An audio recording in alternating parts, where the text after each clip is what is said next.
So what's up?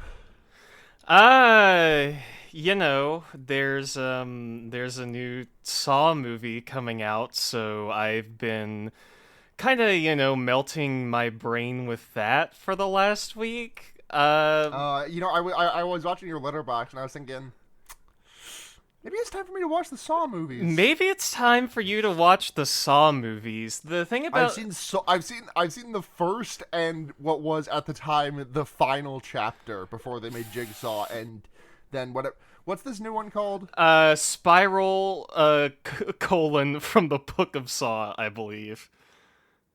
Okay, so they're no longer calling it Saw. They're just giving it a bunch of spin-off names. Yeah, there's gonna be Spiral this time. Maybe the next one will be called, like, you know, Puppet, yeah, Puppet in the tradition of the Billy, franchise, Door Gun, maybe, Needle Pit. Plexiglass, Head Cube. Yeah, yeah.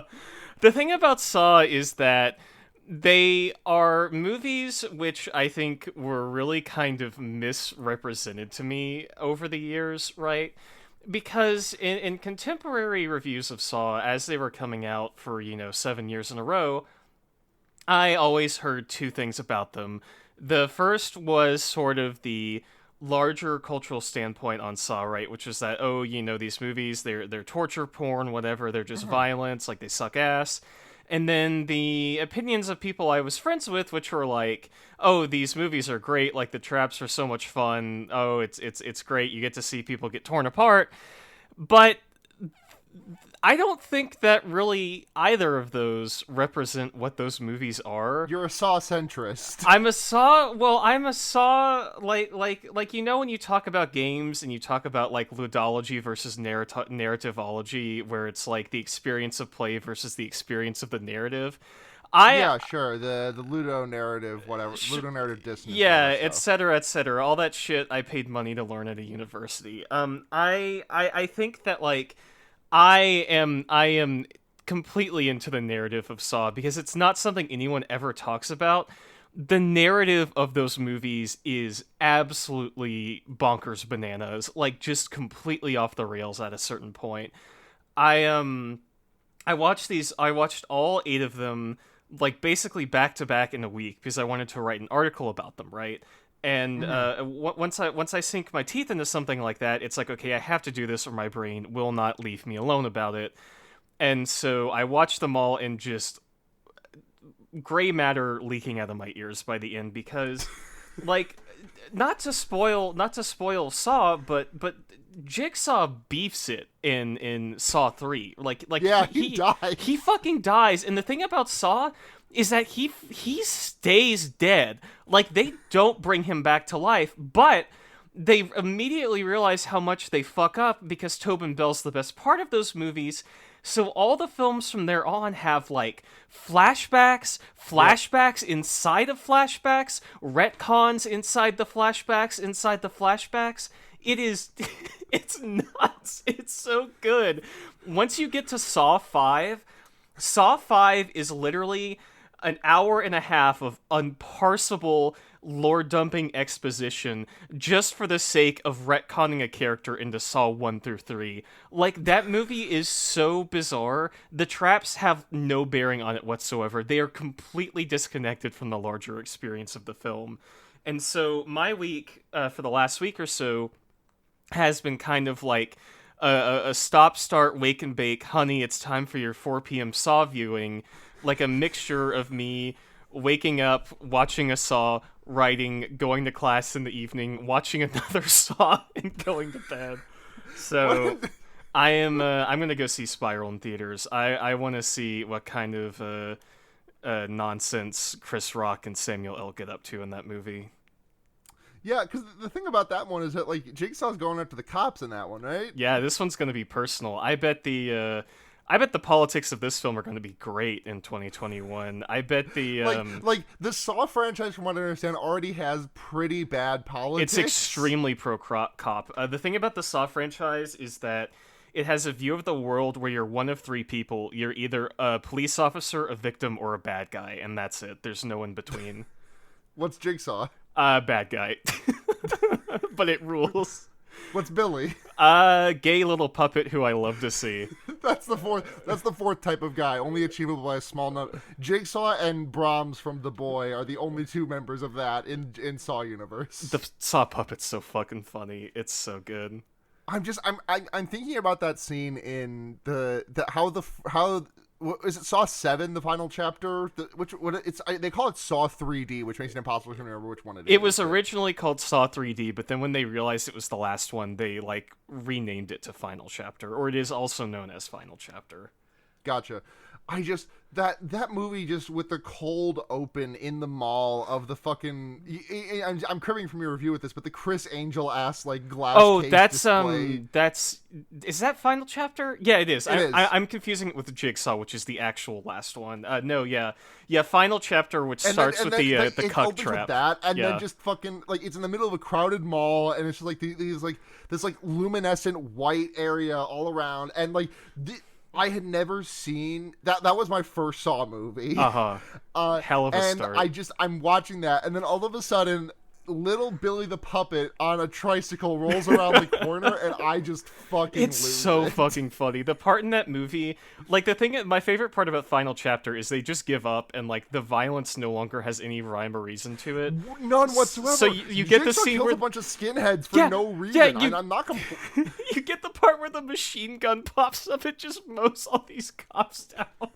It's so fucking funny. Oh my god. Chester Bennington was one of the skinheads, wasn't he? Yeah, he was the one in the car seat. I think that's maybe the best part of that movie. That entire thing is just like, hey, we're gonna torture some Nazis for about 5 minutes. Y'all have fun. And I said, yes, I will. Thank you. Yes, I will, and I will also laugh my ass off at this dream sequence where a killer go-kart blows this woman up, Source Engine Gibbs style. God, I've forgotten so much of that movie. All I remember about that movie is the way that the Chris Angel glass case ends, and the Jigsaw and the Nazi skinhead car explosion time. Highly recommend watching through those films. Yeah, I think I'm gonna do that. I think, God, I will. If you're around, I will absolutely join in because melting my brain once was not enough. I am ready to experience the hashtag Saw saga. I would be starting at Saw 2 because I have recently seen Saw 1. Yeah. I'm thinking about rewatching it before the new one comes out because that's like as much as I love how goofy those movies get, Saw is like the quote unquote good one, right? Like the first one. I think it's a lot of fun. Yeah. Is Spiral like a direct sequel to that one? Like in the same way that 2018 Halloween was a direct sequel to Halloween. I don't know. I haven't watched any trailers for Spiral or like looked it up at all, but what I do know is that Chris Rock produced the film and he's apparently a huge fan of the franchise.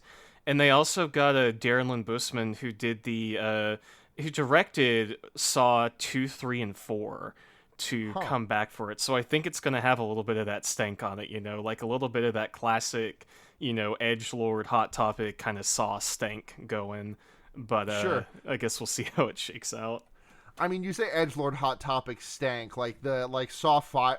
I can't remember if it's 5 or 6, but like as if the one not directed by that guy are the ones as if the ones not directed by that guy aren't the ones with the shotgun carousel.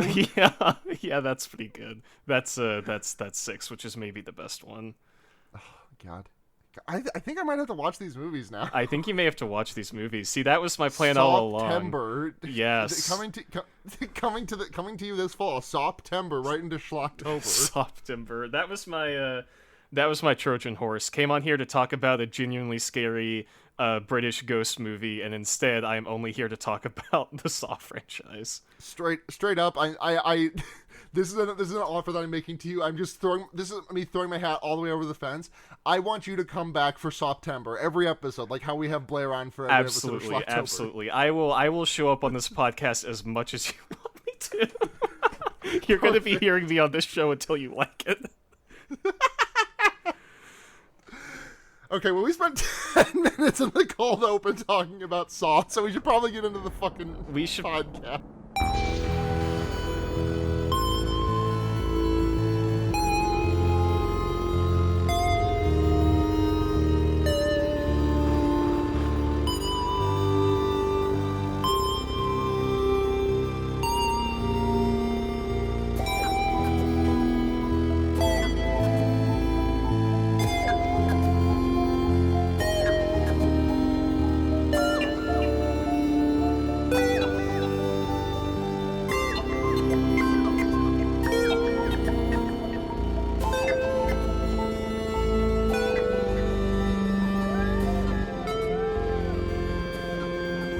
Welcome to Fear Baiting, everyone. It's your number one 7 years before the Blair Witch Project podcast. I'm Sarah, and I'm joined this week by friend of the podcast, Ryan. Hello, I'm here. I'm a friend of the show.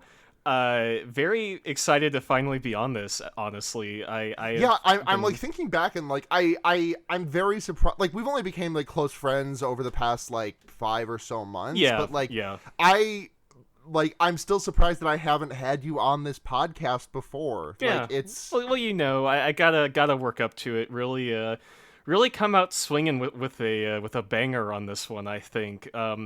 I think the whole genesis of this was that we were playing Jackbox one night, and the Predator came up as an answer for something, and we were talking about the Predator, and I was like, you know, it's kind of like a slasher movie with an alien in it, and you were like, oh, you should come on Fear Baiting, and we should talk about it. And I said, great.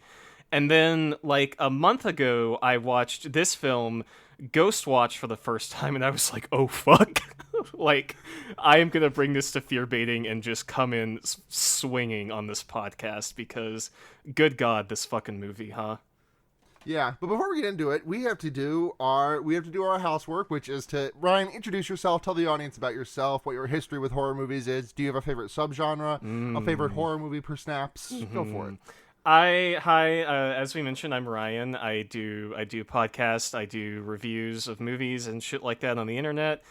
My history with horror is that I was basically a monster kid, right? I was raised in a house where my mom owned every Stephen King book ever written, right? And so I had that kind of like, you know, tertiary exposure just to like the concept of horror from a very early age. And you can kind of like track my evolution. Like I got really into Scooby-Doo as a kid. Then from there I got really into Goosebumps, and from there it was like, you know, reading these like novelizations of horror films that my library had, and then like Scary Stories to Tell in the Dark. I didn't really, you know, I didn't clock until, like, I had novelizations of movies as a kid. Like, I read, like, the Fantastic Four film novelization, like, back to front, a number of times. I did not realize that there were, like, those for horror movies. Well, it's kind of being generous about it, right? Because when I was in elementary school, they had these books, which were essentially like picture books, right? Like a medium level reading picture book, but they were picture books of like famous classic horror movies like Frankenstein, The Blob, you know, Body Snatchers and shit like that. Like really low key, you know, like early 50s like horror movies that have been kind of picture bookized. And I think what I'm getting at here is that I don't remember a time in my life when like spooky shit and horror and monsters and Halloween and that kind of stuff was not like an intrinsic part of my being, right? It is something I've always had an interest in, and with horror films specifically, they were something I never had a lot of access to as a kid because my parents weren't like the kind of type who would just let me watch like a Friday the 13th or like a Nightmare on Elm Street, right? And so right. When I started getting into movies, one of the first R-rated films I saw was The Shining, and then after that, I like got really into like weird body horror stuff because I was like, oh, I have to find like the creepiest shit, you know. I have to be like, and also you were trans. Yeah, exactly. Like I have to be like sickos.png watching these films, and so I would find like, you know, 10 weirdest horror films, and that's how I got into like Videodrome. Like how I found like Tetsuo the Iron Man, that kind of stuff. Got really into John Carpenter and all that, but there's just so much, right? And yeah, I think when talking about like a genre of horror film, I you know, sort of gravitating most towards. Like I said, I really like body horror stuff just because I think it's cool, like The Thing, Videodrome, The Fly. I like really kind of dreamy stuff like Suspiria. But in terms of stuff I really relish and that really scares me, not really a genre, but I really like stuff where it feels like there's kind of a overbearing, I would say, cosmic sense of like dread about it, right? And I think one of the reasons I like Ghostwatch is because it is one of those movies, right? It is a film about a, you know, TV crew who starts this kind of goofy like Halloween ghost investigation and ends up stumbling into like something which is so uncategorizably evil that it just goes horribly for everyone involved, right? And have you seen Coherence? I have not seen Coherence, no, but I know that y'all speak very highly of it on this podcast. Yeah, it's I only mention that because like the overwhelming sense of cosmic dread in that is like palpable. Like it's fucking Wild Thornberry's movie ass like scratch and sniff levels of sensible. I love that. But yeah, like this, like the original Chainsaw Massacre is something like that. Blair Witch. A lot of found footage stuff really scares me, I think. I know that on the list, y'all had maybe talked about watching The Curse some point this week or like this month. That movie is just like evil. Like that movie is just like bad vibes for an hour and a half. Oh, Noroi? Yeah, Noroi the Curse. I still that's still like that's gonna be like that'll be like our episode 250 or something. Hell yeah, that is a really good like follow up to Ghostwatch, I think. But no, I like it all, right? I love horror. It's my favorite genre to interact with. And, you know, I really like the original Alien, the original Suspiria, Blair Witch, Chainsaw Massacre, Halloween, et cetera, you know, Saw 6, all the classics. The classics. Yeah, totally. All right. Well, we should get into Ghostwatch. Yeah, let's fucking go. Go. The thing is, I went into Ghostwatch kind of expecting, like, from what I knew about Ghostwatch in that, like, I knew what it was, like the modern day War of the Worlds type thing. Sure, totally. But also in my head, I had somehow co-opted it with like, in my mind, this was also like Garth Marenghi's Dark Place levels of like. It wants you to It wants you to think schlock. that it is, right? Like it starts out and it has this very you know, like cheesy second-rate unsolved mysteries vibe to it, and it's all in service of lowering your guard further and further until the first moment where you realize shit has gone incredibly wrong in this film, and it just goes from there, right? I watched this for the first time, kind of like you, not knowing much about it.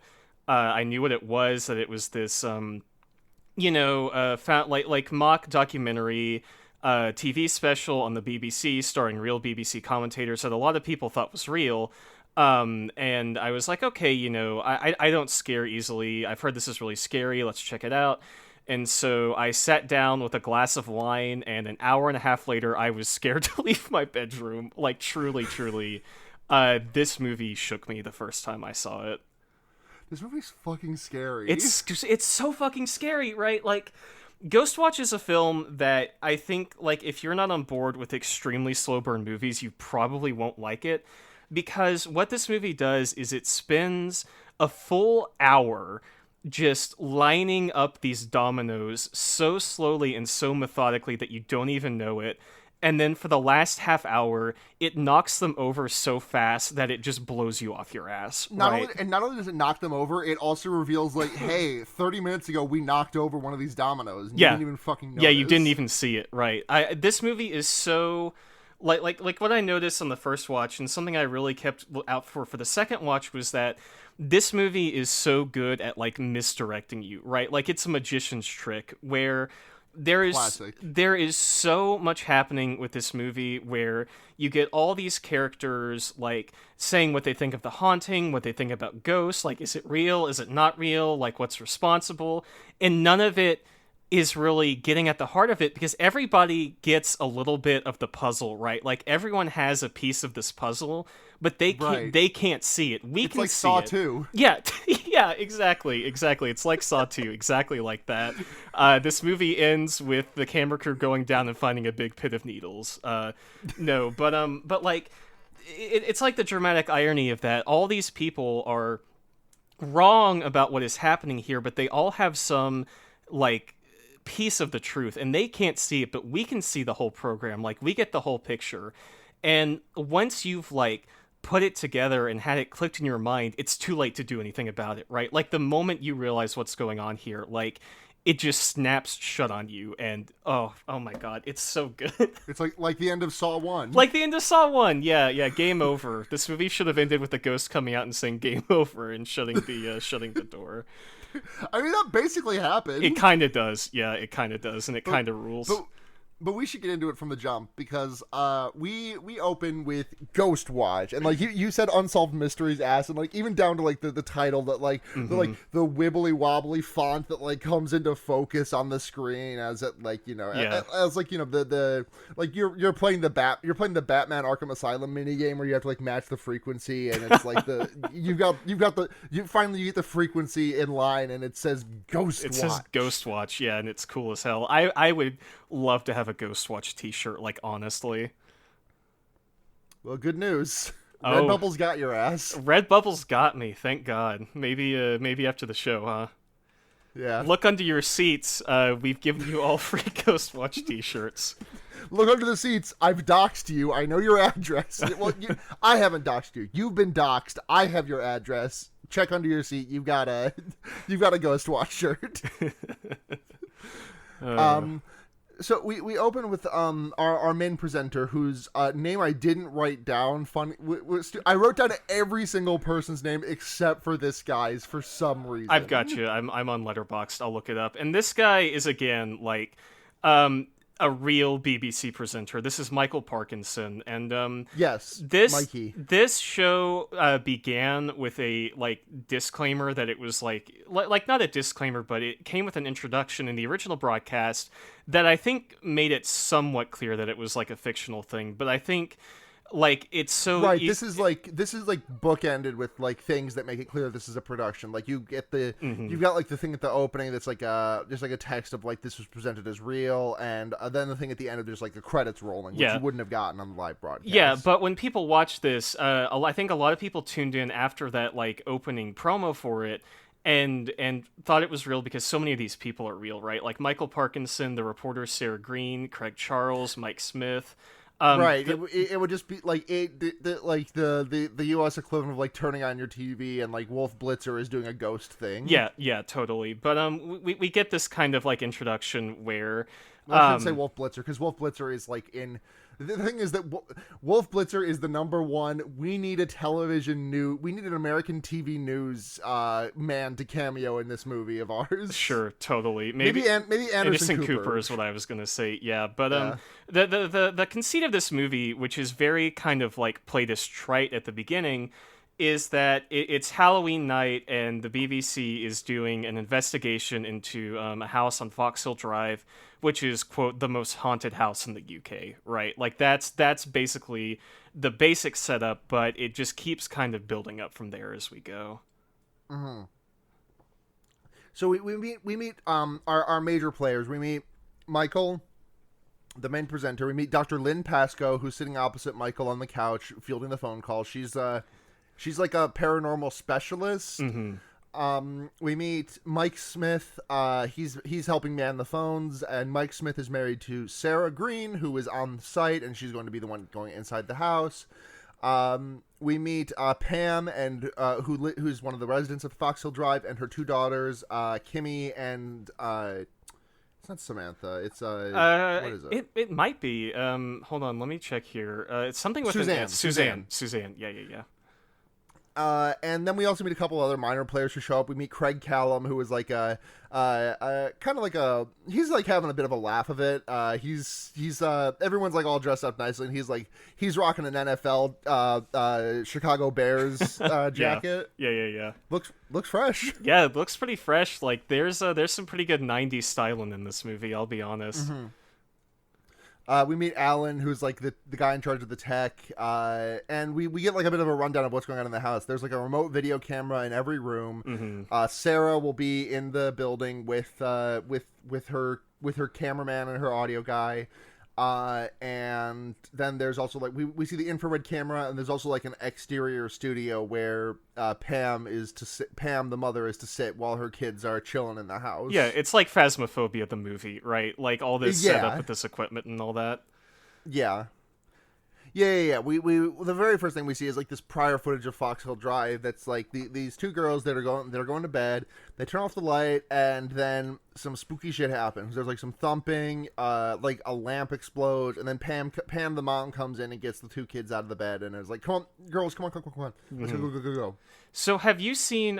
You've seen Conjuring 2, right? Maybe I've not. You've not. Okay, so both this and Conjuring 2. Oh yes, sorry. Yes, I've seen the Conjuring 2. Yes, this is like the exact same house in Conjuring 2. Yeah. Both this and the Conjuring 2 are based on the real life ghost story of the Enfield Poltergeist, which is the poltergeist where there were two girls being haunted, the tapping and all that kind of stuff. But I think Ghostwatch is like a little bit of a looser adaptation of that story, and I think Conjuring 2 maybe as well, but I haven't seen the film. But both this and that film are pulling from the same like source text, right? And right. This footage of these girls in this bedroom is so good because it intentionally like does something that this movie is really good at, which is like making it so it's very hard to believe what you're seeing, right? Like you see this footage, right, and like stuff is being thrown, things are happening, but the stuff is obviously being thrown from like out of frame, right? Like the noises are coming from some unknown source. You could really easily say that like, oh, it's faked, someone's at the camera throwing this. And this movie does that a lot, where it gives you this stuff that's like really easy to dismiss from both your perspective and the perspective in universe, and then it's like, actually, motherfucker, what was scary about that was the thing that you weren't paying attention to at all. Right, it's the classic misdirection, the magician's trick. It's so good. So we get this footage, right? And what happens after this? Well, what happens after that is like we just get the rundown of like everyone involved in the whole thing. We meet the whole cast that I just ran down. And so Sarah goes in and joins the girls for some apple bobbing, and they go back to the set for to take a call. And a caller is like, "Hey, in that footage at the start, I saw a spooky man. There was a scary man in that footage." And they're like, "Can you like talk to one of our operators, and we'll see if we can scrub back to that footage we'll take a look back at this." But now we have to go back to that. We have to go back to the house, and it's just Sarah bobbing for apples. Have you ever bobbed for apples before? Yes, once. I didn't I always hear about that for like Halloween, but I just have never believed it's something that people actually do, right? Like I don't know. It may have been a thing people used to do, but also like I'm thinking about it now, and like man, I would love to just like dunk my face in a tank full of other people's spit. Yeah, after we're all vaccinated, we're gonna get together and do some apple bobbing. Been waiting over a year at this point. Just gotta sink my chompers into those apples. Big, right. Cross that one off the bucket list. But I don't know. Yep. It's just one of those tropes of Halloween stuff that I think is like both a little outdated at this point and just something I never had exposure to, so it's always funny to me seeing it in movies because I'm like, yeah, damn, they're fucking going for it, huh? Yeah, but they are going for it. The thing about Sarah is that she hopes that she's better at finding ghosts than she is bobbing for apples. Yeah, and then as if on cue, there's a thumping in the house, and what could that be? The ghost is here, but then it turns out to just be Craig, the Chicago Bears guy, having a laugh, wearing a shitty werewolf.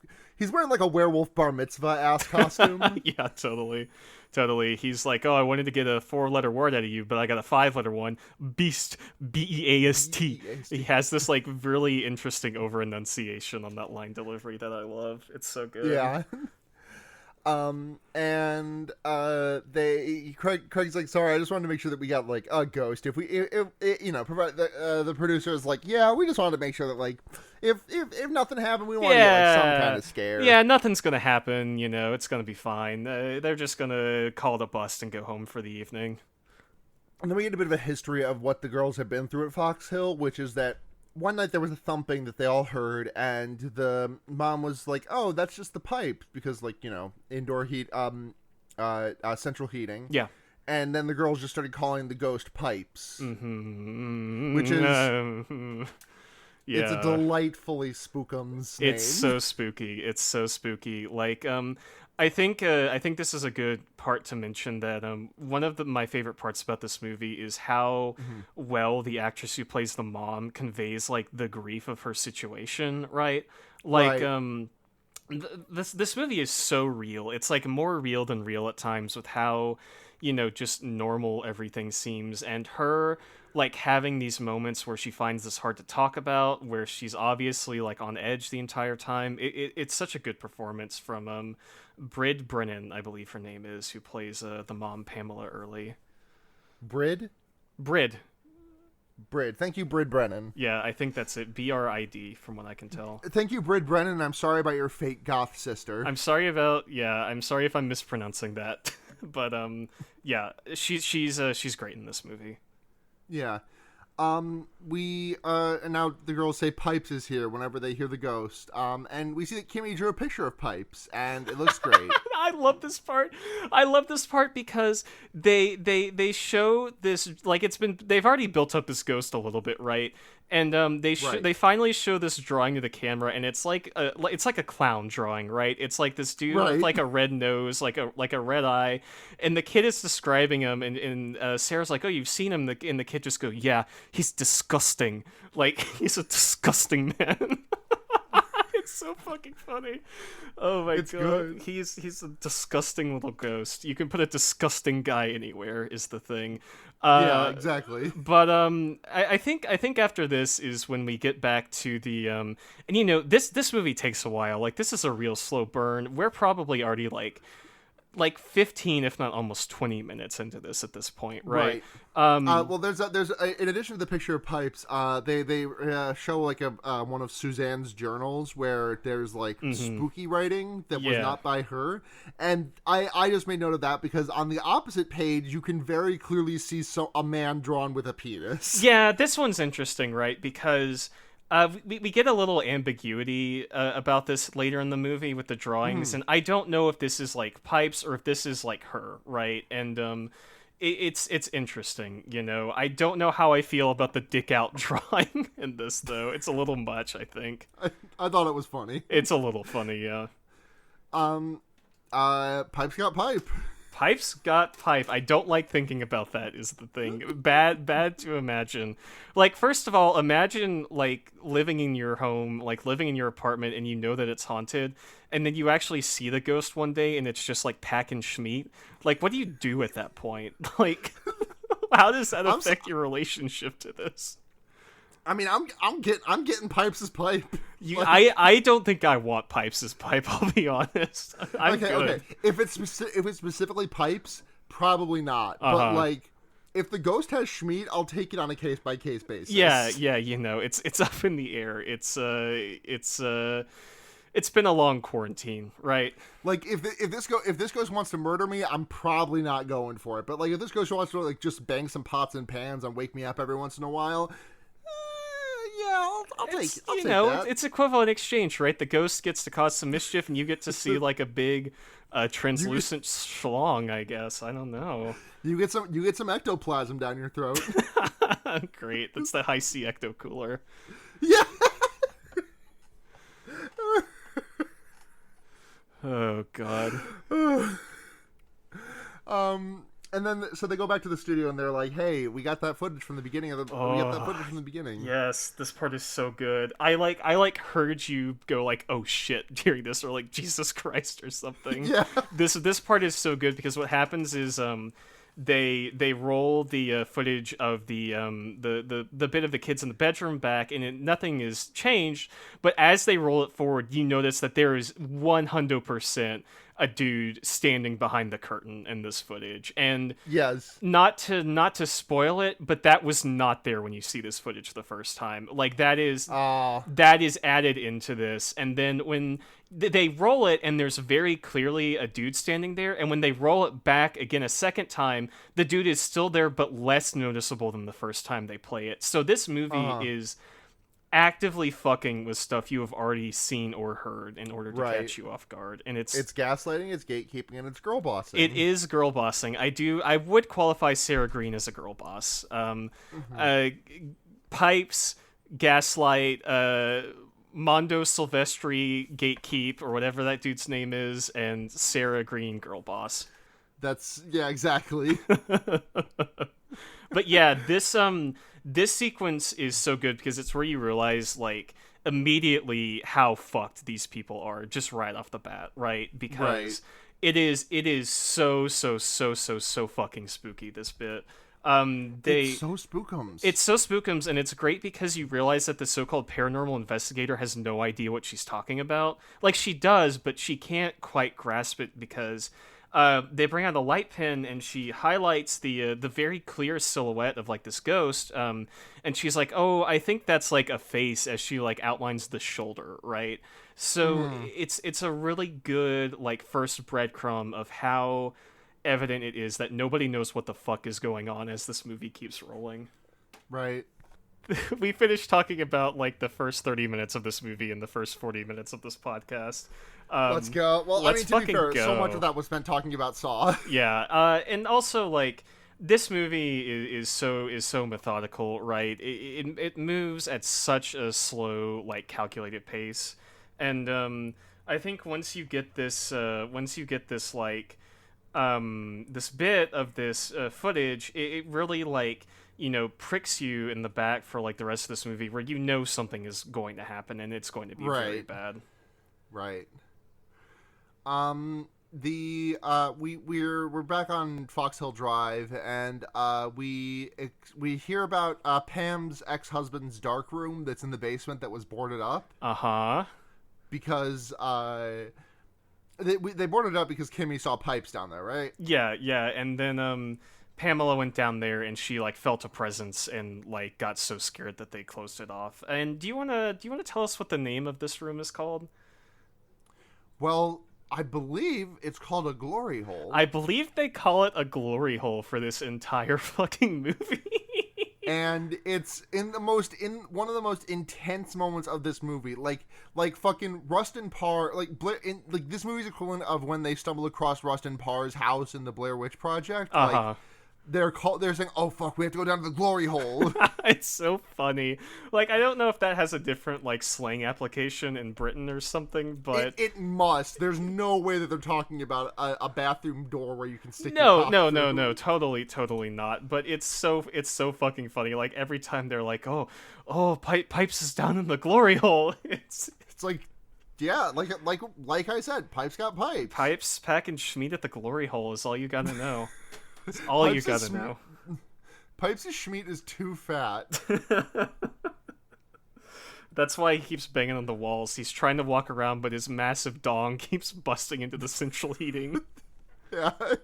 He doesn't fit through the glory hole, and he's so sad about it. Yeah, he's real upset. He needs his Schmeat sucked by a stranger. Don't we all, in this day and age? Yeah.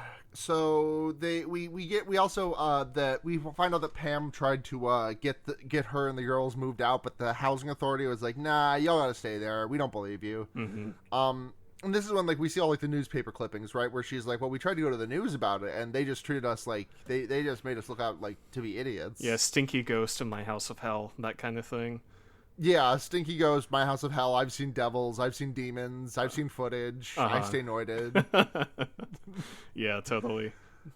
So then at this point, Pam heads out to the on-site studio, which is, like, in a little trailer, so she's, like, not in the house proper. Mm-hmm. Oh yeah, they field some calls, nothing much, just a couple of people talking about their own paranormal experiences. So we've got some footage of Suzanne in a sleep study of some variety, using some sensory deprivation shit to deprive her of all of her senses, and then during this, she spoke in Pipes' voice. Mm-hmm. It's like a really, like, throaty, like, kind of classic, you know, horror movie demon voice, you know? Right. Yeah. Your mother sucks cocks in hell type shit. Yeah, totally. I think it's definitely playing on, like, the tropes and expectations of, like, a demonic possession movie here. And I think that's another, like, kind of sense of misdirection of this film where it's like, oh, maybe it's like demonic possession, right? And it sort of is, but not really. It's much more much more sinister than that. And I think when we get to the end of the movie, I want to talk just a little bit about like the way they handle the nature of the ghost in this movie, because I think it's really interesting. Yeah. So we get this audio of Pipes' voice, and while Michael and Lynn are listening to this, there is like a shadow behind Lynn in the darkness. They're playing this tape back, and it's going back and forth, and you just see this like shape emerge behind her, and if you know, you know, because Pipes in this movie, I think, has about 3 really obvious on-screen appearances, but like he's in this movie about 8 or 9 times, just like in the background of stuff, and it's so good. It's so fucking good. It's so spookums. Yeah, it's real spooky. This like spooky is such a good word for this movie, because it's like just constantly ratcheting up until you're just like, bah, you got me. Yeah, exactly. Yeah. This is when we meet Dr. Emilio Silvestri, right? Mm-hmm. Yeah, right. That's his name. I think this is when he's the skeptic. Uh-huh. And you know what he does? He's skeptical. He's skeptical. He like Skypes in from New York City and just looks and acts like an asshole. And is just kind of there to like cast blame on this whole thing and on the doctor and her whole sort of I enjoy the fact that there's like a JPEG of the New York City skyline at night, because it's like it would be like 3 p.m. at the time of this of this broadcast. Yeah, they just have like a poster of the New York skyline tacked up behind him. It's really funny. It's great. Yeah.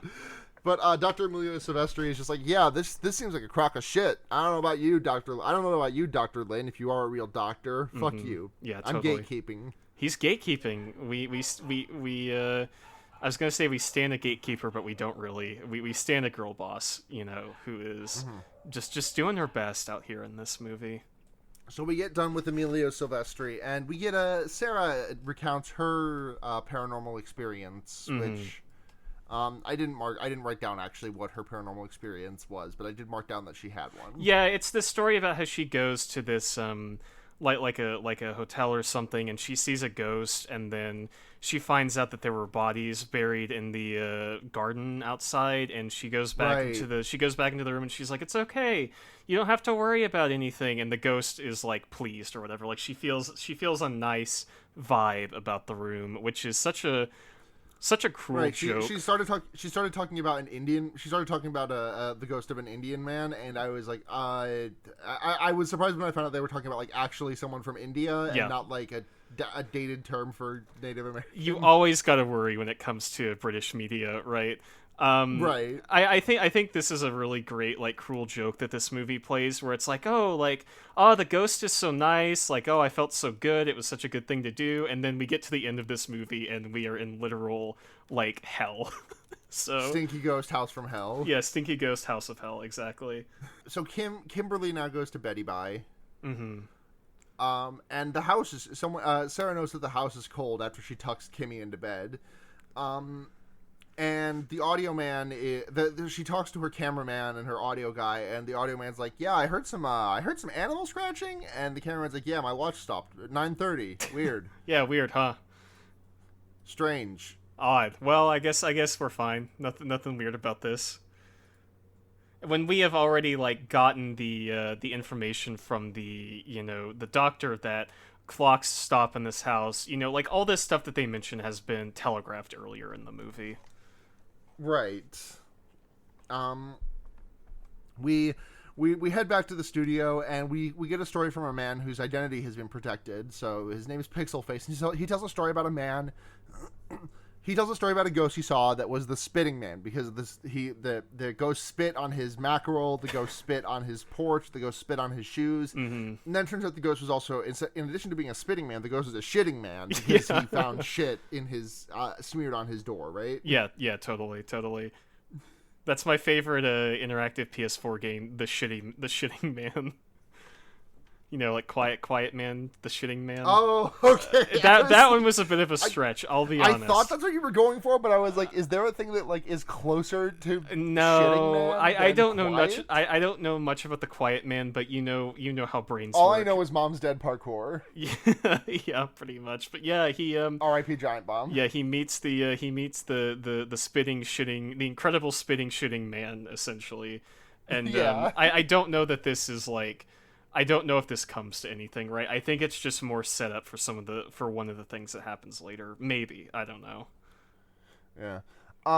We head outside. We head outside back to Craig, and he's outside. He's just chilling. Oh, He's talking to her this neighbors. scene's so good. He's talking to her neighbors. He talks to two women. One who has like one who has like a Geordie accent, which I only note of it because I love to hear Geordie accents. Mm-hmm. I think it's Geordie at least. I apologize to the UK correspondents if it is in fact not a Geordie accent. But they talk about how Judy Whalen went missing, and also a 5-year-old got knifed. God. Well, what they're saying is like, if a 5-year-old gets knifed, you hear about it, but Judy Whalen just like vanished, right?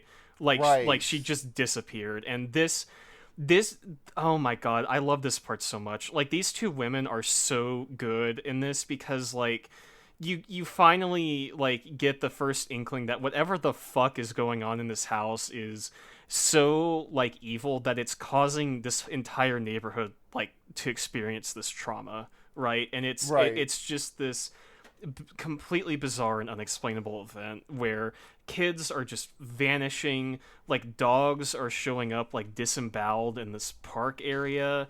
It's so fucked up. It's so good. It's really good. But Craig heads down to another crowd of guys and grabs one of the men from there, an Arthur Lacey, who is a British Royal Guard in his day job, but is also an exorcist by night. Yeah, why not? Yeah, but within that crowd, there is a fucked up man with their pipes is in the crowd. Yeah, it's like a split second, but if you look really closely, you can see a dude with a huge like gash in the side of his face standing behind this guy, and that's Pipes, just like fully in the crowd in this bit. He's just chilling. He's just chilling, keeping an eye on things, But we're done talking to Arthur because he wasn't very good at exercising the building. No, not at all. We head back to Fox Hill Drive, and we find a piss circle on the floor. yeah, it's like Pipes has come out and dropped a perfectly circular like rug of urine into this room. But I think she gets a line where she's like offhandedly like, oh, it's almost like a cat got in here, and that may be important later. Maybe ringing the foreshadowing bell on that one, but they try to locate the source of this perfectly circular like liquid circle, and this is where shit kind of like pops off for the first time, right? Like something happens here. Maybe, I don't know. I don't think so. What happens here is that they like try and suck up the piss circle with like a little like water blotter thing because they want to test it versus like it's not piss, it's actually water, probably or ecto juice or whatever. Yeah, but they're just like, yeah, we're just going to compare this to like the magnesium levels of water in the area just for comparison's sake. But then they turn around and Suzanne's there. Yeah. Spooky. She's spooky, but she's just grabbing a snack. Sarah makes her a little glass of water, and there's no water that comes out, but then all of a sudden a bunch of water comes out at once. Mm-hmm. We head back to the studio. There's another phone call. Someone's cheese and pickle sandwich got knocked over by a ghost. Yeah, the detail of the fact that it's a cheese and pickle sandwich is really funny. Like, I think the ghost is just trying to be like, dude, eat something that tastes better than that. Yeah, I like a cheese, I like a pickle, I like a sandwich. I don't think I would just eat a sandwich that is only those three objects. It reminds me of this old like maybe it was Heathcliff. When I was young, I had like a comic. My dad got me just like a smattering of comic books. I think one of them was like an actual like comic book length Heathcliff comic. And in it, Heathcliff's owner is enjoying a cheese and ketchup sandwich. Oh, okay, yeah. All these kind of sounded like depression meals I would have made in college, Yeah, like I can't say that I haven't had a cheese and pickle sandwich, but I will say I won't have one in the future, Right, I'm not. If I'm hanging out with the lads, I'm not throwing together a cheese and pickle sandwich. No, totally not. Even if I did just get signed to Pickle Records. So they're back at Fox Hill. The why does my notes just say it's moving? Because I think this is where shit starts happening, right? Yeah, that sounds right. There's the I think this is the bit where the kid put the kids to bed. No, Put the kids to bed, folks. yeah, the kids have been in bed, and I think if my chronology of this movie is right in my head, this is when we get our first burst of like the animal scratching and like the like the noises and all that kind of stuff, like Suzanne or whatever her name is freaking out a bit. Right. This is about the area where something kind of starts to like actually happen here, you know, or I think, right? Like this is well, the bed starts moving, and Pipes is here, and then there's drawings strewn about the floor. Oh yeah, and they go downstairs. There's a sound, because one of the girls starts shouting, they're like, Pipes is here, so they head downstairs, and there's like a bunch of drawings of Pipes that are like leading to the like back door, which is like a glass door. They get there. There's like a bunch of markers arranged in a circle, and there's a little kitty cat outside who just says hello, who just meows and says hello. Yeah. But then in the reflection of the glass door, we see Pipes just chilling out back there. Yeah, for like half a second, the camera pulls up and you see Pipes just standing behind the people. It's so good. Like when I watched this the first time, I got jump scared by the cat, and then like going straight into the bit where he's like back there, I was like, like, yeah, damn, okay. I cannot believe this movie turned cats into a source of horror for me. Yeah, the cat stuff in this movie is like terrifying, and I think that's because like fucked up noises always like set me on edge, and there are a lot of fucked up noises in the back half of this film. Yeah. So there's a lot of thudding going on, and we go into the hallway, and we see that we go up into the upstairs. We go back upstairs, and we see that Suzanne has left her bedroom, but she's not in the hallway. Where is she? Oh no! It turns out she was the one who was banging on the wall to make the thuds. Mm-hmm. Yeah. This is a bit where it throws in a lot of conflict. Where like, oh, this is obviously all fake. Like, oh, they've been doing it the whole time, and the paranormal investigator is like, no, you dipshit, it's not fake. Like, they're just doing this so you'll keep the cameras on so you can get like the real stuff. Like they don't want us to like stop looking at this, right? Like they're in, I think she calls it like a sympathetic haunting phase or something like that. But some bullshit like that. Yeah, but the intention is that the movie is now trying to get you to think that this has all been bullshit, right? And like, yeah, it's a pretty good setup for what's going to happen in like the last bit of this. Oh. So what happens next is that Emilio is back on the line, and he's like, "Hey, looks like I was right. I'm gonna teabag on your program. Yeah. Gonna post Goatsy to own you on video." So they just have another argument with him. But we get some more calls about a shadowy figure that is described in detail as like he's bald, it's an old man or a woman, they're wearing black. There's like a lot of details about the person about Pipes that we have not retained up till now. We get another ghost story from someone else whose name is Laura, but her audio gets real chunched up, so they don't get to the end of it. Yeah, like This is the one where she's on the screen and it cuts out and like the picture gets all fucked up, right? Mm-hmm. Yeah, that's the fucking good shit. That's the good shit. Yeah. There's another round of callers. One of them says, "Hey, my kids won't go to bed because they can't stop watching Ghostwatch. Also, the kids are saying it's 9:30 because all the clocks stopped at 9:30, and also there's blood on the wallpaper. Oh God, please help." Yeah, my husband face planted into a glass table, and the blood flew up and went on our wallpaper. It's a lot. Really, just a whole lot. I feel like Ghostwatch is not the program you should be calling then. Yeah, like, hey, I called an ambulance, but it's just kind of fucked. What are y'all gonna do about this? Yeah, while we're waiting for the ambulance to get here, what's going on over there? How y'all how y'all how y'all holding up? doing? Yeah. How's what's the vibe at the station these days? You know. Right. They roll like a clip of Kimmy in in the same place that put Suzanne in the sensory deprivation earlier. Kimmy's just being interviewed about what Pipes looks like, and her description of Pipes is identical to what everyone else has been saying about Pipes as they've seen her. And they also explicate that like that interview was never like broadcast anywhere, was never like put in print journals or anything. Mm-hmm. So that's spooky. Very spooky, yeah. We head back to Fox Hill, and Suzanne's having a rough one. She is all marked up in the face again, like she was that one time. And like she's being really, really weird. Sarah heads to the bathroom to like get her a glass of water or something, and someone like breathes on her. Yeah. Oh my god, yeah. And that got me. Yeah, that really got me. It's so spooky. It's so good. Like I keep saying that about this movie, but like every so often there's a moment that's just like like just skin crawling stuff in this film. Yeah.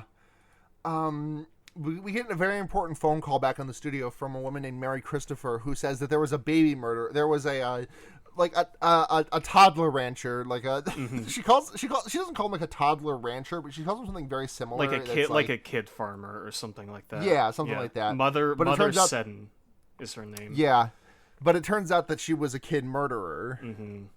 Who lived in Fox Hill. It was like Fox Hill Terrace at the time or something. Yeah, she's someone who like historically is like someone who like adopts kids into her care and then kills them just to collect the money for it, right?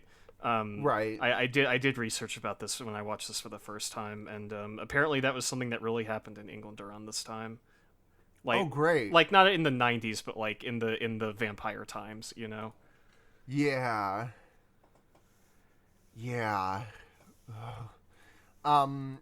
So yeah, there was a baby murderer who lived in the house where the girls are, but so we gotta get the girls out of the house. Mm-hmm. Kimmy sees someone who kind of looks like her mom, and there's a whole hell of a lot of thudding going on. Yeah. And this is when we find out that Pipes really wants everyone to stay in one place. Yes. Oh my god. This is where shit starts popping off. This is where they try to get them out of the house, and Kimmy's like, I have to talk to someone, and it's like, who are you talking to? And it's like, Pipes, and where's Pipes? And she's like, he's right there, and she points like at the corner with the curtains, and there's nothing there. Oh, it's so good. They all like rip them out of the room. Everyone starts like screaming, and like you said, we very quickly realize that none of these people are going anywhere. Yeah, they're all just kind of trapped in there. It's so good, and this is, I think, from here on out is where the roller coaster drops and everything just goes to hell in the handbasket, right? Yeah, because what happens is there's a whole lot of calls from people who keep saying that there's some spooky shit happening in their homes or in the house. There's like a direct plea by Mike, the phones man, to be like, please, if someone with a very important message called, but they hung up before someone could talk to them, please call back. We have operators waiting. We head back to Fox Hill Drive, and the video footage is extremely scunged. Mm-hmm. And I love this shit. Whenever there is like degradation of video footage, I live for that shit. The very first I talked about it, like this has been true as long as we've been doing this podcast. Literally the very first episode, there's like some data moshing type shit that happens. It's so good. It's so good. Like the video stuff they do in this movie is incredible.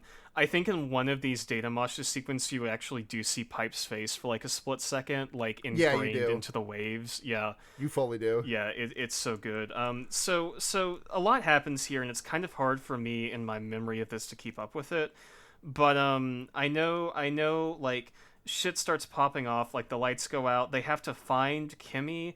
And they go, the lights in the house go out. I've got the order of things perfect, written down. Perfect. I took some very extensive notes on this because I knew that this would be really hard to keep straight in my mind. Yeah, totally. So what happens first is that there's a bunch of feedback noise. There's some thudding. They're like in the main, they're like in the main hallway or the main like living room of the house. A painting flies off the wall, and Pipes starts speaking through Suzanne, who's like chilling in the corner. Yeah, she's like curled up in the corner, and like she starts saying like some like nursery rhyme type shit, right? Yeah, it's like around and around the garden we go, like a teddy bear, and then like fee fi fo fum. What big hands you have, like just stuff like that. Like there's a transcript of it, but that's the bits of it I remember. Right. And this is when Kimmy goes missing, and they're looking for her. There's running water in the kitchen, and Kimmy's little stuffed Benui is being rinsed very thoroughly by the sink.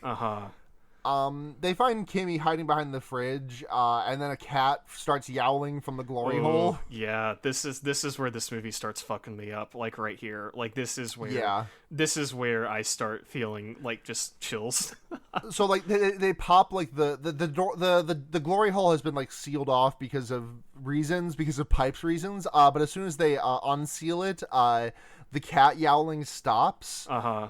They open the door, and you see like you see a fucked up guy for like a half a second standing in the doorway. Yeah, and then the cameraman passes the fuck out. Yeah, he what happens is the mirror behind him falls off and shatters and like bloodies him and he falls over. Absolutely. And then all of a sudden they turn around and the door's closed, and Suzanne is like in the basement, is like, Pipes, don't hurt me. No, Pipes, please don't hurt me. Yeah. But the video feed goes dead, and then it like cuts to outside, and like this is one of the spookiest moments of this to me. Like absolutely nothing happens here, but it's like they cut to outside, and Craig is talking with the tech guy Alan, and they're just like, no, seems fine from out here. Yeah, pretty quiet, nothing going on in there. Yeah. And like over the line, they're like desperately trying to get a hold of Craig. They're like, Craig, is anything happening in there? Like, what is going on? Nobody knows what's happening. Craig is just like chatting. He can't hear them talking to him. It like the chaos and unsurety, like instability of this part's really great. Mike Parkinson's just like, please, anything. Dr. Pascoe has no idea what the fuck's going on, and some more shit happens. Yeah, we get back to Fox Hill Drive, and everything looks fine. There is like a shot of like Sarah, the two girls, and the cameraman like playing a board game while they're eating snacks around the living room table. Everything's fine. Nothing bad is happening. Nothing bad. Like, oh, okay. Yeah. It's fine. And then we go back to the studio, and someone calls with the house with some more history of the house. Yeah. And this is the one like that I have about this movie. This movie would be a full 5 stars for me if not for like this 2-minute conversation. Exactly. Yeah. Like the thing is like it's just one detail of this conversation that makes me groan. Because like it's someone in this they talk about the history of the house, which is that back in the 60s when subletting was illegal, someone sublet the room so it wouldn't have shown up on the transcripts or not the transcripts, the history of the house that was like kept legally. It was like a couple let the room to their child, and their nephew. Thank you. He was possessed by a woman. I'm assuming the ghost of the woman who was the child murderer. Yes. And it made him trans his gender. He started wearing dresses. Ooh. It sucks ass, but it's almost like overwrought to the point of comedy where this dude's like, he said there was a woman inside him, and he started wearing dresses. It's like, come on, dude. It's almost the thing is if this came out like not in 1992, I would be with you on that. But like this is in 92, like I don't feel like I'm not willing to extend that olive branch on this one. No.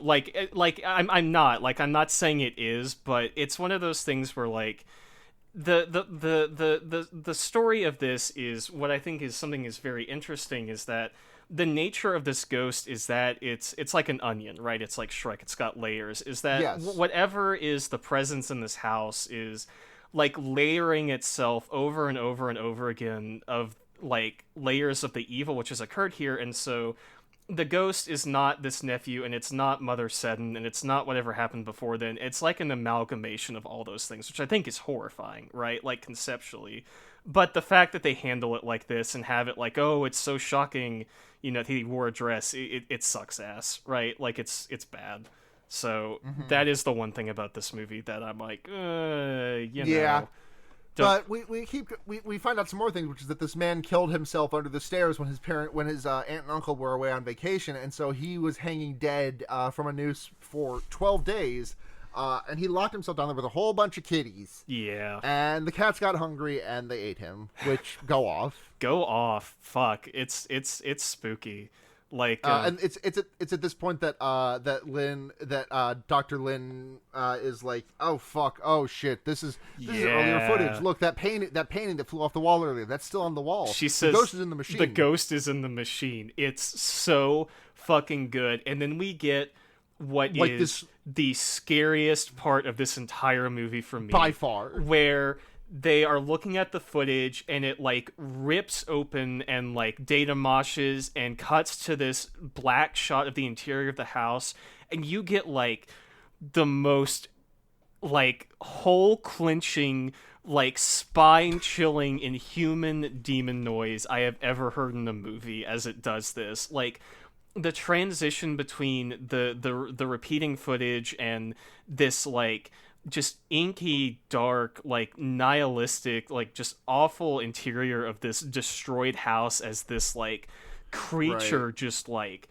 screams into the audio. Oh my god. It may be my favorite moment of this whole movie, like, honestly. Yeah, it's so good.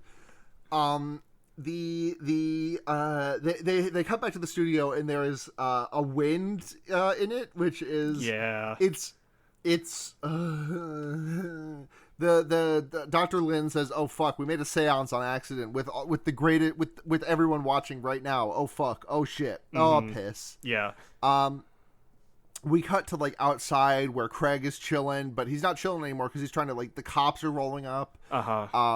And we see Kimmy. Kimmy's outside. Kimmy's fine. She like leads them into the house, but I didn't clock this until just now because like Kimmy leads them into the house, and then we cut back to inside the house, and there is absolutely nobody coming into that house. No, absolutely not. I don't think she leads them back into the house. I think they're like running out of the house with their mom, and they like run down an alleyway for some reason, and like they bring them back out. I don't know if anyone actually goes back into the house between now and then, but I'm assuming that like the cops do though. Like, yeah, the cops have.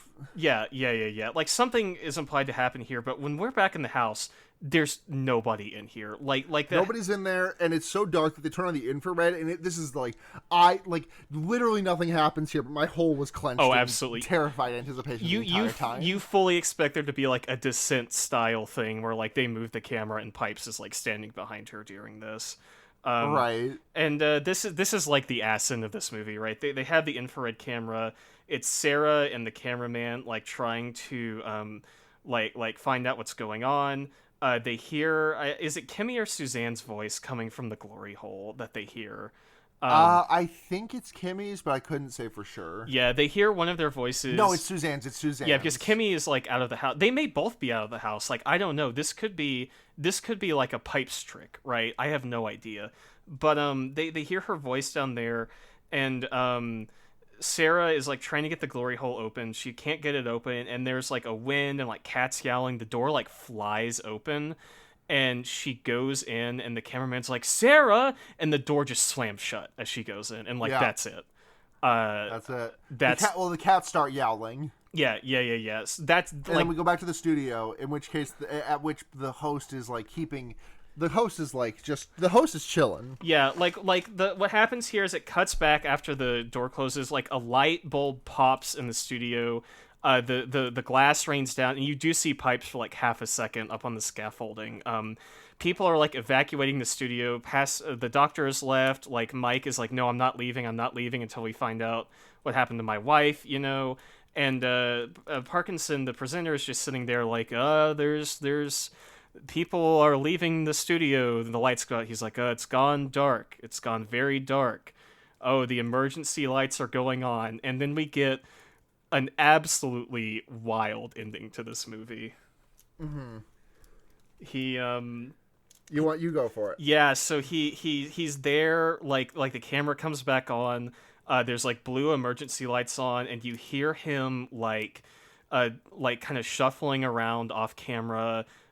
He's saying some shit like, "Oh, I don't know where everyone's gone. I don't know what's going on," and he's like kind of rambling, and then he starts saying the fucking like children's rhyme that we heard Pipes do, where he's like, round the garden we go, like a teddy bear. He like stumbles in the frame, but you don't see his face, and then he just starts like talking in the demon voice, like into the camera. There's some cat yowling, and that's the movie. That's the fucking movie. Oh my god. That's Ghostwatch. That's fucking Ghostwatch. So on a scale of 0 to 5 pipe schmeats, how many of Pipe's fat cocks are you gonna give this one? Easily 4.5. It would be 5 if it didn't do a little transphobia, but otherwise that's absolutely the word. That's absolutely the thing. This would be a perfect 5-star film. It is so well made. There is so much attention to detail. It is like precisely my shit. Like I love conceptually movies about like ghost hunters stepping into shit that goes very badly, but most of the time they're not like amazing. This movie is like toe to tip perfect in that way. Like the unsolved mysteries stuff at the beginning, interviewing all these people who have no idea what's going on, like slowly realizing that this is maybe not even a ghost, but just like something completely outside of their realm of knowledge. Just like the nihilism, the ambition of the ending, which implies that like Ghostwatch has somehow possessed the television sets of every living room in Britain. It's oh my god, it's so good. Like, I love this movie. I really do. Yeah, I'm just like I'm sitting strong at the 4.5 for same reasons as you. Yeah, totally. I highly recommend this. It is free to watch on archive.org. Yeah, God bless archive.org. A big W on this one. Yeah, thank you. Please watch this one. Genuinely recommend it. Yeah. But like make sure to watch it as make sure to like set the environment right. Like you gotta give yourself to this one. This one's if you're not paying like full attention to this movie, it's really easy to like just look at your phone. Yeah. You have to really come into this one ready to play ball. It's like the hypnosis of movies. It really kind of is. Like we were watching it and you were like, this is kind of putting me to sleep, right? Like this British man just sort of talking and all that. And right. I mean, I specifically brought that up because for the last 8 years of my life, I have watched YouTube channel Grand Illusions to fall asleep every night, pretty much every night. Hell yeah. And so, like, I have associated in my head British people talking is sleepy time. But yeah, it really does lull you in and then get your ass. It got my ass. Like, the first time I saw it, it got my ass like fully for like a week. I was scared from this movie, and like watching it again, I think I paid a lot more attention to like the craft of it. But it's still incredibly spooky, even if you know how it shakes out. Yeah, good shit, very good shit. The thing that like blew my mind about this movie is that like I don't think this is like.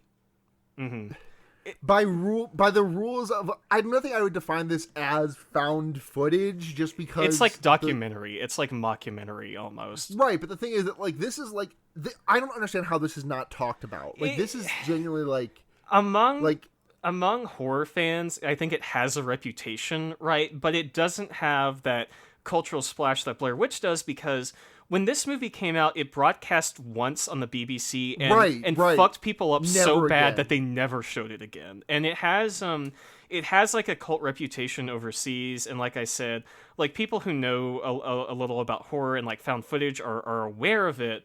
But it just doesn't have that like je ne sais quoi about it. Like it just didn't have the right set of, I guess, cultural like I don't know. It didn't have the reach that something like Blair Witch would have, right? And so I don't think it gets mentioned in those conversations by most people because most people just haven't seen it, which is a shame because this movie is great. And yeah, watch this shit. I think it's also a question of accessibility, right? Because before this was on archive.org, there was no like real way to watch this. Yeah, like especially in the States. it was on Shudder streaming for like a year or so, but it's since been taken down. So like, really, really, really check this out while you have the chance, because it's incredible. Yeah, very, very good. We're gonna do recommendations. Yeah. I feel like I had my recommendation. You know, I talked for 10 minutes about the Saw franchise. I'll give that a hearty thumbs up from me this week. Another thing that I've been getting into recently is I was hoping I could look around my room and see something that would kind of trigger something in my brain, but I don't think so. So I'm just going to stick with my recommendation of the Saw franchise. How about you? Hell yeah. My recommendation this week. Fuck it. I'm just gonna recommend another. Okay, you know what? Anime recommendation time. I'm gonna recommend anime from this season, Tokyo Revengers. The premise is that a 20-something failure. His words, not mine. A 20-something failure who's working a dead-end retail job finds out one day that the only girlfriend he ever had back in high school was killed in the crossfire of a gang-related incident. Mm-hmm. And he is emotionally distraught about it to the point that he travels back in time 15 years to when he was a high schooler, well, a middle schooler, back when he met this girl, and he finds out that he has the ability to change the time stream so as to attempt to save his one and only girlfriend, and he's just like, well, I guess I will save her. And it's really, really good. I really like it. It's very funny. It's got a lot of heart. I like the main character design a lot. Yeah, Tokyo Revengers. That's my recommendation. Nice. We'll check it out. And that's gonna do it for this episode. Ryan, thank you so much for coming on. It was an absolute delight. Thank you for having me. I would love to join in for the future. Soptember is fully happening. Soptember, yeah. Like I said, this was a Trojan horse. I come in here with very good movie Ghostwatch, and the next time I'm on, I'm gonna make you watch something like Despiser, like some just absolute bullshit bottom of the barrel Amazon Prime like streaming horror film. But yeah, no, this is great. Thank you for having me. Truly cannot wait. Where can people find you? Plug your shit. Yeah, I've got a few things. If you want to follow my Twitter, that is at Kurscoat. If you'd like to hear more of my movie opinions, I'm on Letterboxd at Sewer Peak, Peak. I have two other podcasts I do. One is Emoji Drome with Sylvie from Friends at the Table. We talk about emoji. Sylvie Friends at the Table and frequent Schlocktober guest on this podcast. Yeah, absolutely. Y'all have done some really great movies with her on this. Yeah. That was the anti-masturbation like demon horror film, right? She was on for that, like the Lock-In or whatever, or is that someone else? That was her. Hell yeah. Yeah, I do that with her. We pick a different emoji every week. We talk about it. We make jokes. We have a Twitter at Emoji Drome, and we're on podcast. And I also do a subsequent movie podcast with my friend Niall, where we do themed movies that we work through every week. You may formerly know that as Borat Club, where we watched Borat every week for a year, but now we're doing a sort of alternating John Travolta and Nicolas Cage programming. We just watched Pulp Fiction, and honestly, still pretty good, right? Like, controversial opinion, but I enjoyed watching Pulp Fiction. The thing is that Quentin Tarantino is a shitty dude. Who really loves to say the N-word. Yeah. Makes a decent movie every now and then, but you can go check that out. Subsequent movie podcast. We have a Twitter for that one, which is still at Borat Club. But I think that's about it. I think I kind of covered my bases here. Anything else we have to add? Well, I still have to do my shit. So thank you very much to Noisepace.xyz for hosting this and so many other great podcasts, such as the other ones that I do, such as The Wonder Years, which is an Animorphs podcast I do with my friends Blair and Seda, such as Special Grade Snacks, a Jujutsu Kaisen watch-along podcast. We're not doing any more episodes right now because the show is not airing currently, but there's 14 episodes of that. You should go listen to it. We're going to do an episode again when the movie comes out later this year.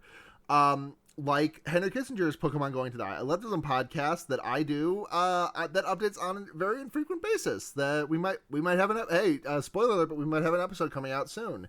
And so many other great podcasts, such as 0 to 0, which just wrapped its episode by episode watch of the Snyder Cut, and is now moving on to what seems to be the other DC Universe movies. So they're doing Batman versus Superman next, and I'm very excited to listen to that episode because that's a movie. Hell yeah. If you want to find us, we are Fearbaiting on Twitter. We are also Fearbaiting on Patreon, patreon.com/fearbaiting, where you can go to support the podcast. $1 a month, early access to the episodes. $5 a month, name right on the podcast, and you can send a message in. $10 a month, all of that, and you get to demand a movie for us to watch. So thank you very much to Ducky Aisha, Paul Moran, Kit Spindler, and Paul Bechtel. We love you all so much.